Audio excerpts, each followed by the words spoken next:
Diríamos que está todo pronto para abrir esta mesa de jueves 30 de abril. Ya la habíamos abierto. Falta la luz roja. ¿Cómo? Falta la luz roja. Este es un reclamo del gremio de los tertulianos, iba a decir. Los tertulianos. Panelistas, podemos decir ahora. Sigue faltando la luz roja. Mirá, allá está Daniel Podestá en la cabina de controles, que tomó nota. Sí, claro, porque... No queremos terminar exiliados. Una frase inconveniente. Un micrófono abierto. Un micrófono abierto sin saberlo. Bueno, pero hecha esa salvedad y anotado el punto, abrimos ahora sí.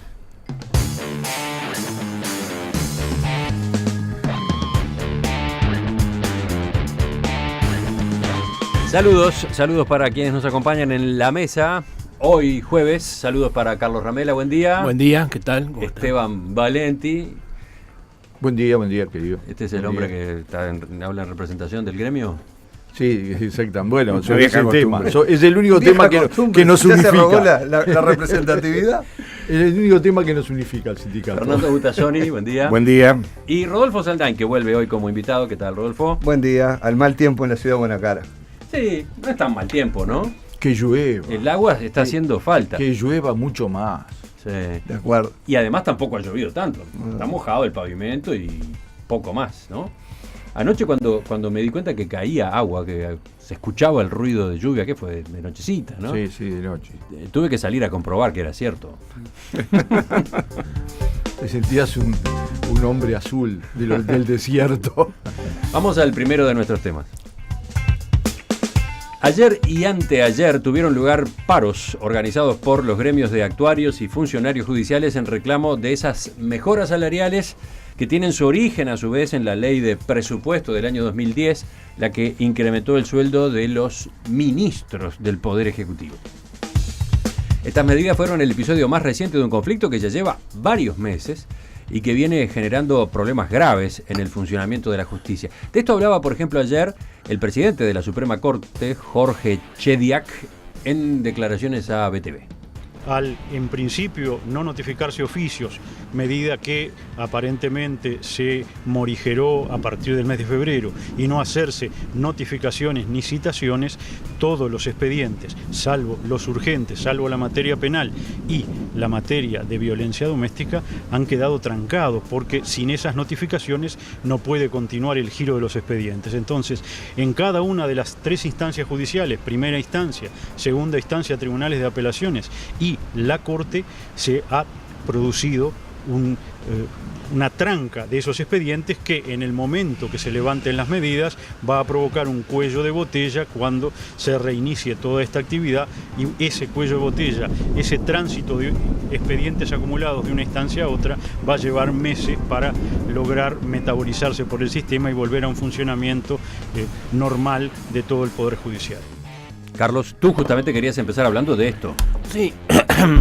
Sí, este tema obviamente tiene una arista que voy a dejar para más adelante relativa al origen del problema, al error cometido cuando se quiso desenganchar a los ministros de Estado de otros escalafones que estaban atados y están atados por ley, lo que además era un muy buen cerrojo porque impedía ese abuso a veces del Poder Ejecutivo de darle aumento a sus ministros, que son prácticamente siempre hombres de gobierno, y frenaba esos impulsos frente a que había una atadura con otros escalafones. Eso se desconoció, yo diría que hasta burdamente, en una ley.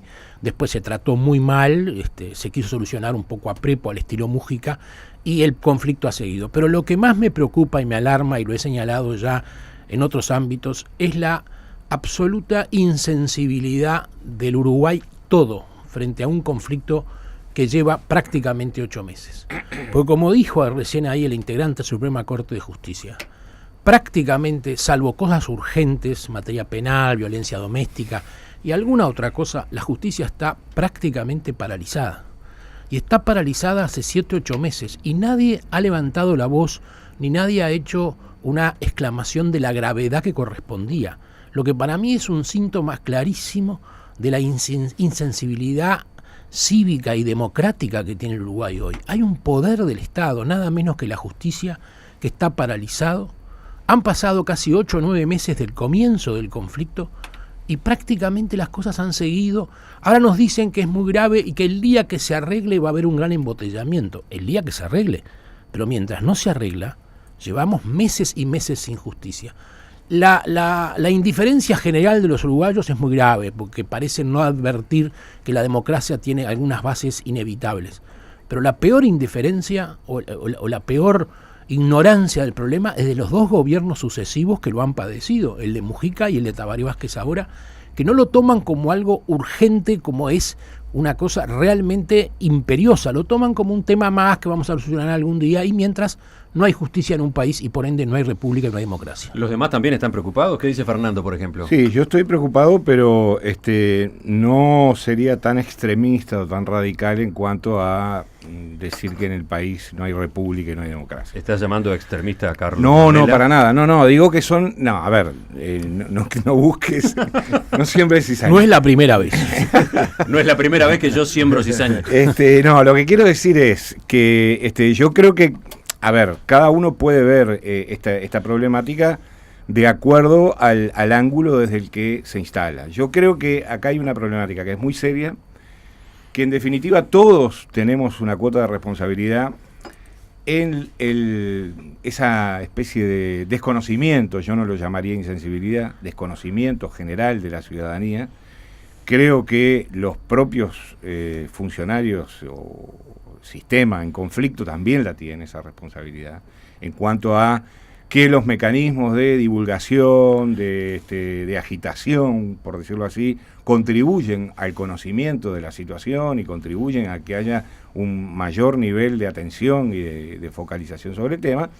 Y por otro lado, creo que es un problema, un conflicto en el que hay dos poderes del Estado que están involucrados, los tres poderes del Estado están involucrados. Entonces, me parece que una de las maneras de empezar a desbrozar el camino para una solución rápida y eficiente, que no sé si será la que plantea Esteban, tiene que ver con justamente una coordinación de las acciones de esos tres poderes del Estado, del Poder Ejecutivo, del Poder Judicial, de la Suprema Corte y del Poder Legislativo, para encontrar un camino que, repito, sea rápido, sea eficiente, sea eficaz y contemple además una decisión que fue tomada de acuerdo a la ley y sancionó que determinado tipo de remuneraciones tenían que pagarse de determinada manera y no hay vuelta ahí. Me parece que Esteban tiene una solución, según dejó dicho al pasar Fernando. No, yo no tengo una solución, yo creo que hay que volver al principio.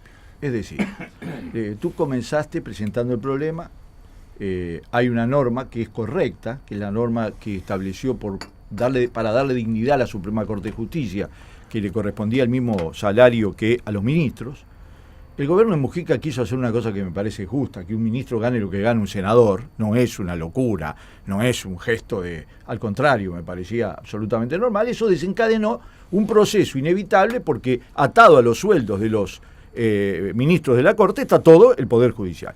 Nadie reivindica que eso les corresponde porque es una justicia salarial, ese semejante aumento. Todo el mundo dice, la ley lo establece, y la ley lo establece, reconozcámoslo, vamos a ir 300 veces a alguna instancia judicial y vamos a perder, yo digo como gobierno permanentemente, va a perder toda la sociedad, porque los reclamos de ese tipo, donde te clavan un aumento de ese tipo por una razón absolutamente formal, que hay que respetar, bueno, representan cientos de millones de dólares que de algún lado van a salir. Es decir, como no va a haber aumento de salario, se van a deducir de otros gastos que va a tener el Estado. Entonces yo creo que hay que volver al principio. Señores, bueno, los próximos 5 años los ministros del Uruguay no aumentan sus salarios. Es el sacrificio para un grupo de personas, en mi caso de compañeros, pero los próximos 5 años los ministros no aumentan los salarios. Pero eso es simbólico. No es simbólico. En los próximos, eso no es dinero para pagar esto. Sí. En los próximos años no aumenta los salarios de todo el Poder Judicial. Entonces, es así. Ateniéndose a la letra, a la misma letra que determina 260 millones de dólares de aumento, se pagará el pasado, porque va a haber que terminar pagándolo, no le veo solución, y se descontará en el futuro. Sí, yo no sé. ¿Vas a discutir a propósito de la solución posible o de la situación actual, Rodolfo? A ver, yo tendría 3 encares para hacer de esto. Dale. Uno desde el punto de vista de lo que se llama como la legística, el arte del buen legislar, desde la perspectiva de los derechos humanos de las personas y desde la perspectiva de una salida de esto. Es decir, realmente esta fue una pésima, el origen de esto está en una pésima técnica legislativa, cosa que, es decir, estuvimos bastante acostumbrados y que retomo con algo que hablabas hoy de mañana temprano, Emiliano, en los titulares. Es decir, en este gobierno se ha sancionado una sola ley. No es preocupante. En este periodo, en los 60 primeros días de gobierno, se ha aprobado en el Parlamento una sola ley. Es decir, no es un tema preocupante, sobre todo por lo que decía el prosecretario de la Presidencia, que tiene toda la razón. Es decir, es mejor agotar instancias para sacar leyes bien redactadas que hacer este tipo de cosas que estuvimos tan acostumbrados a ver en el periodo pasado. De todos modos, bueno, está claro que esta no es la ejecutividad que pretendía Vázquez. No, eso está claro, no es, pero los proyectos fueron enviados. Vázquez ha enviado una docena de proyectos muy relevantes, por lo menos, que en el Parlamento, bueno, hay mucha gente nueva, están allí en trámite. Después. Pero tú lo decías a propósito de leyes mal redactadas, claro, mal negociadas. Mal pensadas. Acá, esto que se quiso hacer, se podía haber hecho de una manera técnicamente impecable, con un solo inciso. Sin embargo, adoptaron una estrategia de legislar, digamos, que parte de desconocer todo el efecto cascada que tenía y que es, bueno, lo que ha llevado a esta situación. Ahora, los que trabajamos en el derecho estamos viendo situaciones que hoy yo me atrevo a decir que son violatorias de los derechos humanos de las personas. Ayer, sin ir muy lejos, en el estudio, una situación de pensión alimenticia, una situación casi, digamos, vamos a no decir desesperante, pero digamos grave, es decir, en la inacción total. Es decir, un niño, una madre, condiciones de acceder a la justicia para recibir algo tan vital como es la pensión alimenticia. ¿Eso es responsabilidad de los actores del Poder Judicial? Sin duda que lo es. También es responsabilidad de quienes tienen que encontrar una solución en esto. Es decir, yo estoy seguro que hay muchas gestiones y muchos esfuerzos hechos buscando una solución. Sin embargo, parecería que el nivel de diálogo no es el adecuado. Acabábamos de ver, es decir, acá ayer salió, ¿verdad?, el conflicto de los actuarios, con una declaración muy dura, incluso con amenazas de expulsión de socios y demás, para quienes notifiquen cosas. Es decir, el rol del actuario es el que lleva adelante la columna vertebral de la oficina judicial. Parecería que una línea es, bueno, arreglemos hacia el futuro. Este 26%, bueno, ajustemos los salarios hacia el futuro. Es decir, eso está claro. Y buscar una solución para el endeudamiento que existe, que es muy importante y que va a ser cada vez más grande cuanto más demoren en solucionarlo. Títulos de deuda pública, no sé. Alguna salida ingeniosa de la que estoy seguro el equipo económico podrá encontrar. Hay mensajes de los oyentes, por ejemplo el de María Deposito, que dice que es actuaria y no está de acuerdo con las medidas que ha resuelto la Asociación de Actuarios. Sí, porque la pregunta es si, a partir del reclamo, que por lo visto es apropiado, porque incluso destacaban ayer los dirigentes de la Asociación de Funcionarios Judiciales, nosotros fuimos por el camino del reclamo judicial, no fuimos derecho al conflicto, fuimos por el camino formal adecuado. Obtuvimos sentencias a nuestro favor y esas sentencias no se ejecutan. Bueno, ahora optamos por tomar tales y cuales medidas. Bueno, pero ¿son necesarias esas medidas? ¿No se puede seguir reclamando de otra manera sin generar esta gigantesca distorsión? Bueno, varias aclaraciones. Lo que decía Esteban, me parece, Esteban, que tú no podés arreglar un error legal con otra serie de errores legales, porque hay que tomar en cuenta que por ese efecto cascada que decía Saldain, el sueldo del ministro de Estado está atado al del miembro de la Suprema Corte de Justicia, a los registrales, al Poder Judicial, todos los escalafones. Entonces, tu propuesta supone decirle a una persona que trabaja en un juzgado, en un mostrador, y que si le dan el famoso aumento va a ganar 28.000 pesos, por 5 años usted no va a tener ningún aumento más. Eso es ilegal, pero aparte de ilegal, tus amigos sindicalistas prenden fuego el país, lo sabemos perfectamente. Ningún sindicato va a tolerar que esté un funcionario, sí un ministro quizás, pero no un funcionario, 5 años sin ajuste. Yo otra cosa que quiero mencionar es el error legislativo. El error es gravísimo. El efecto cascada, reitero, era un candado que existía y que todo el mundo conocía. Y no se había creado porque sí, se había creado justamente para que los sueldos de los ministros de Estado, que son secretarios del presidente de la República, tuvieran libertad de ajuste, para que no se prestaran a juegos demagógicos. Cuando el doctor Valle subió a la presidencia, el 1 de marzo del 2000, un ministro de Estado ganaba 17.000 pesos. 17.000 pesos. Y cuando nosotros vimos esa realidad, y vimos que era indignante y que no permitía conseguir a gente capacitada, tuvimos que hacer la cuenta de cuánto eso pegaba en todo el Estado y dijimos, muchachos, no se puede, porque si lo hacemos por justicia legal, por una ley que existe, que la redactamos nosotros y la votamos nosotros, tenemos que aumentar todos estos escalafones y no hay plata para eso. Pero acá ¿qué primo? Acá primo el voluntarismo frentista. Hacé la ley, hacela como quieras, como sea. Mañana no pasa nada y mañana les grito que son atorrantes y que quieren vivir a costilla del pueblo y que son malos patriotas y son almas podridas y seguir para adelante. O sea, acá está la frivolidad y la insensibilidad en el manejo del orden institucional y legal atrás de todo esto. Y quiero destacar, porque yo soy muy crítico con los sindicatos en muchas oportunidades, que como señalaba Emiliano recién, acá los gremios del Poder Judicial no iniciaron las medidas de paro antes del problema o el primer día del problema. Como bien dicen, recurrieron a la justicia y ganaron. Pero tenemos el espectáculo vergonzoso de 2 gobiernos sucesivos que ignoran un fallo, que no lo toman en cuenta, no lo aplican, se ríen de la justicia del país. O sea, miran para el costado, no buscan soluciones, pero cuando un gremio toma el camino civilizado de recurrir a la justicia, no toman en cuenta el fallo de la justicia. Pero después de eso se intentó negociar y negociar y negociar, y la negociación terminó con una prepotencia de Mujica enviando un proyecto de ley en que les daba el 6 sobre el 26 y para adelante, y a algunos, que era una tomada de pelo, fue una provocación.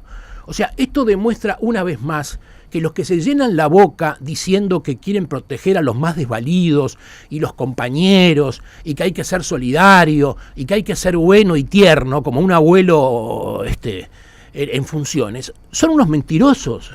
Son unos mentirosos que se ríen de todos esos problemas. Al Poder Judicial, a los funcionarios judiciales, le han tomado el pelo.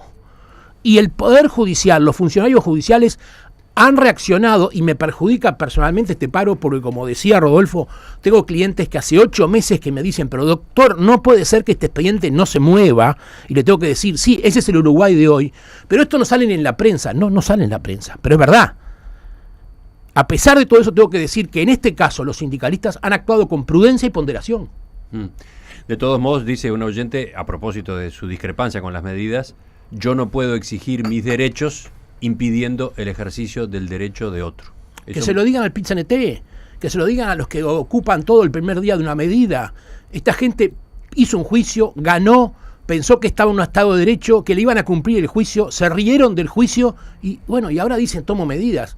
Si los sindicalistas renuncian para siempre a tomar medidas, a mí me parecería sensata esa crítica, pero ¿lo van a hacer? Fernando, Esteban, ¿quién sigue? No, yo lo que creo es que acá me parece que hay 2 grandes maneras de abordar esta problemática que es muy seria, ¿no?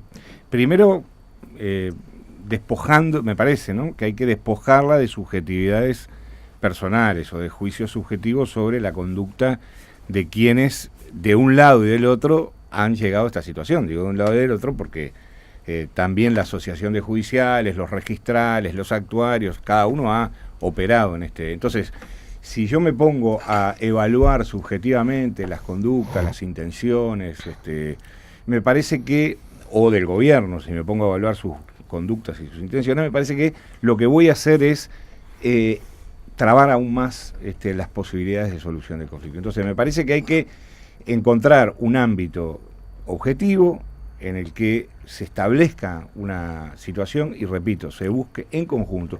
Una señal muy positiva que fue una reunión del presidente Vázquez con la Suprema Corte de Justicia.